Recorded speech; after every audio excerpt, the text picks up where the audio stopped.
Hi everyone. In the previous video you have studied about the overloaded constructor, and in this video we'll be studying about the copy constructor. There are few points about the copy constructor that it does not have any return type. It is same name as of class name, and it takes class object reference as an argument. So let us just switch to the code. This is my code for copy constructor. This is the header file and using namespace standard. This is the template of my first class. This is the template of my first class, the selected part. My first class is my class name. I have declared two data members in it. These both are private because I did not specify any argument. I did not specify any access specifier above them, so by default they are private.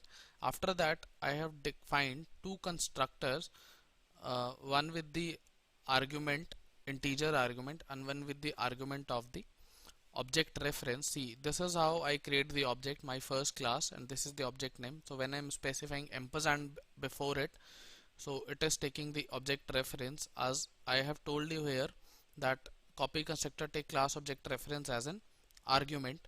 So this is my copy constructor and this is my original constructor. When I call the object, when I made the object, this is my object, my first class mf1, and I have passed 5 here in this constructor. So this constructor will be called original constructor, the integer constructor will be called. So let me just compile it and run it. You can see that original constructor has been printed, and then a is equal to a1, so a1 was 5, then a is equal to 5, and after that 5 is printed. So now I'll just explain this copy constructor part.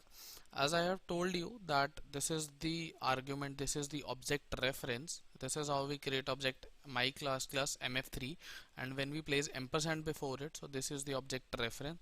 This space is not required, so you can just delete it.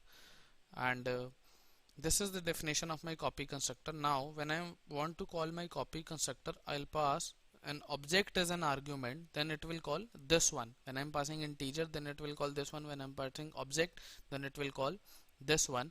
So I'll just compile again and run it. See, you can see that here now copy constructor and a is equal to 5 is printed. Now why 5 has been printed? The value of mf3.a is 5 and I'm adding 5 to it, so a become 10 but mf3 remains 5. See, it is accessing it this data member, so by the reference of mf3 a is 5 but otherwise a is 10. So if I just change this mf3 a.a by a, then the output will be 10 here. See, you can see that. So this is about the copy constructor, and in the next video you will be studying about destructors.